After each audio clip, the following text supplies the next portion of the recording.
Narito ang ating episode ngayong gabi, pinamagatang Pag May Alak, May Balak. Panoorin nyo natin. Beret, kailan at paano ba nasira ang relasyon ninyo ng jowa mo? Yung fiesta po sa amin, May 15.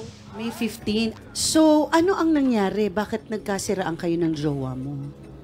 Pinayagan ko po siyang nagkayayaan po yung best friend ko po, na kababata ko po na mag-inuman. Then po, pumayag naman po kasi may tiwala po sa kanila. So, ano nangyari? Sino tong best friend mo? Si Kaka po, tapos si Tarat. Kaka and Tarat. Okay. Ito naman ay mga palayaw lang, no? Hindi naman ako naniniwalang may mga magulang na sa pag pinabinyagan mo, sabihin mo, kay father, ang name po niyan si Tarat, diba? Magagalit ang pari, eh. Para maibon ang kasama? Okay, so nag-inuman kayo. Ito, Yung ano ko po, yung... nag-inuman ang iyong jowa Tatlo po sila. at yung dalawa mong kaibigan. So ano naman kung mag-inuman sila? Ano ba ang nangyari? Ano po, nakita po ng kaibigan ko po na nag-aanuan po sila. Silang tatlo? Hindi po. At dalawa lang? Opo, Sino? Yung Kaka po, yung malandi po na ahas. Ah, yung Kaka. Ano pangalan ng ahas? Kaka. Si Kaka. Eh, pinayagan mo Kaka pa lang sa pangalan. Okay, so si Kaka... Eh, Bukaka ang ano nun. Oo. So si Kaka ay inahas ang iyong jowa. Gaano mo na katagal kaibigan itong si Kaka? Kababata ko po siya. Ah, ganun. Pero first time lang to nangyari? Na sa jowa mo? Madalas kasi, Beret, di ba, parang pagka nagkakaahasan, yung lalaki, ang talagang kini-question natin dyan, bakit pumapayag? Kasi pag ang jowa mo naagaw, ibig sabihin, hindi matibay ang pagmamahal sa'yo. Okay lang po. Okay lang. Pero gaano na ba kayo katagal ng jowa mo na to? Months lang po kami. Bago lang. Mga 3, 2 buwan. 4 po. 4 months. Okay. So, Beret, ano naman yung ginawa mo nung nalaman mo na... Teka, sinabi mo may nangyari sa kanila. Apo. Ni Kaka, tsaka dun sa jowa mo. Sinugod ko po. Sinugod ko mo. Paano mo nalaman? May nagsabi, may nag-text? Ano po, mismong pinuntahan po ako ng kaibigan ko po si Tarat. Pinuntahan po ako sa may bahay. So si Tarat ay kumbaga parang nilaglag niya si Kaka. Iniwan niya doon at tumakbo Parang sa'yo. naawa lang po kasi sa akin si Tarat. Mm. Kasi po mahal na mahal ko po yung jowa ko. Ano sabi mo? Nung sinugod mo, ano nangyari? Sinampal ko po. Sino? Silang dalawa po. Oo. Magkasamang sampal yon. So, nung sinampal mo, anong sinabi mo dun sa jowa mo? Sabi ko, ba't mo ginawa sa akin to? Minahal kita, minahal kita. Tapos binatira kita sa bahay, tapos ganito lang gagawin mo? Ano sagot sa'yo? Wala po, tameme lang po siya, nakatulala lang sa akin.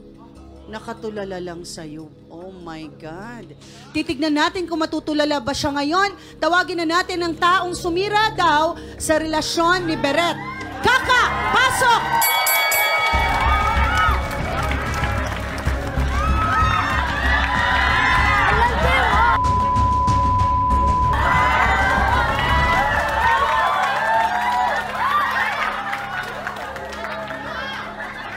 Ay! Pinaganta mo na yan, ha? Gitara ka? O yung gitara, apa yung gitara? Diretsahang tanong, Kaka, meron bang nangyari sa inyo talaga ng boyfriend ni Beret? Kaka, may nangyari ba talaga sa inyo ng jowa mo? Ay, ng jowa ni Beret? Meron.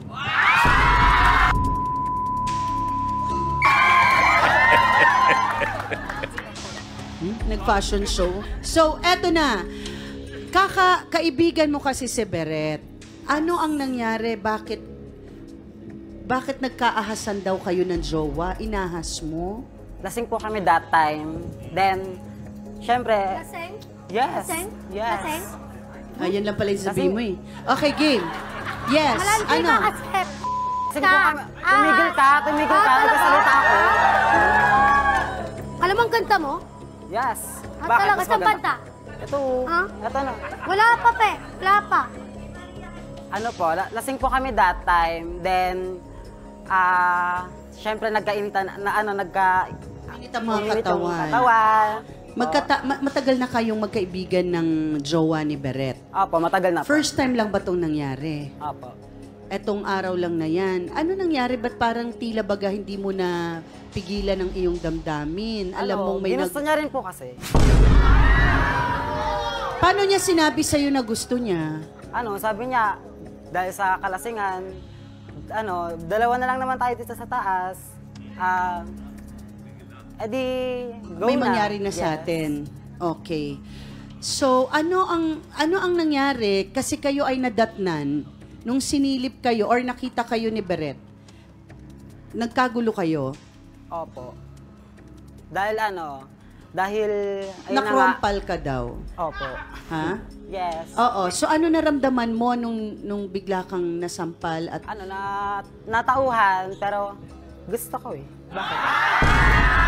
Malansi, taas. Carla, kaka! Kikita po natin dito yung pagkukulang ng lipunan at mga taong dapat ay gumagabay sa mga kabataan. Mga minor de edad itong kaharap natin maliban kay Beret.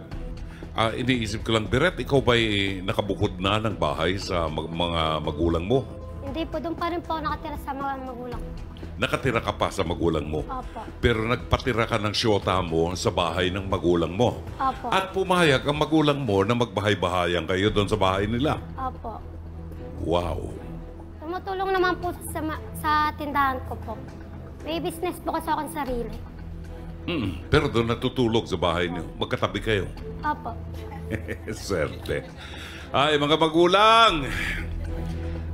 Si Wak, 18 anyos ka. Opo. Ang mga magulang mo, buhay pa. Opo. Alam ng magulang mo na nakikipag-live-in ka dito sa bahay ng may bahay. Opo. Okay lang sa kanila. Opo. Magulang! Kumusta po kayo? Ang ating... Pagkatapos tatanungin natin sa lipunan natin, bakit nagkakaganito mga kabataan? Dahil Gen Z ba sila? Wala naman sa Gen Z yan Nasa pagpapalaki at disiplina ng mga magulang. Mga magulang! Nananawagan po kami. Wak, sa mga darating na panahon, hindi lang ito ang una tuling pagkakataon na titibok ang puso mo. Ang pakikipagrelasyon ay seryosong bagay kasi may masasaktan yung karelasyon mo pag hindi ka naging tapat, no? Mahalaga yung loyalty, faithfulness, katapatan sa isang relasyon. Kung ayaw mo na kay Beret, breakin mo na siya. Sabihin mo, mas type ko yung gay na kasama, mas sweet yung gay, no? Kung yun ang preference mo, pero wag mong ikatwiran sa lipunan na ikaw ay nalasing. Anak, mas malaki ang tanda ko sa'yo. Maraming beses na akong nalasing. Pag nalasing ako, hindi ko na alam kung anong nangyari. Wala nang tatayo sa katawan mo. Manhid na ang katawan mo pag lasing ka. Kaso ngayon, hindi ka talagang lasing. Ginusto mo na magpa-chorba. Diba? Kung yun naman ang gusto mo, di okay, buhay mo yan Pero ang sinasabi lang namin dito, mayroon kang karelasyon na masasaktan. Dapat i-consider mo yon. In the future, kailangan i-consider mo yon. Kay alalay lang tayo, ha? Konting respeto sa ibang tao. Pag may karelasyon, pabayaan mong mag-break sila at saka ka pumasok. No? Ganun lang. Maraming salamat, Mama Carla.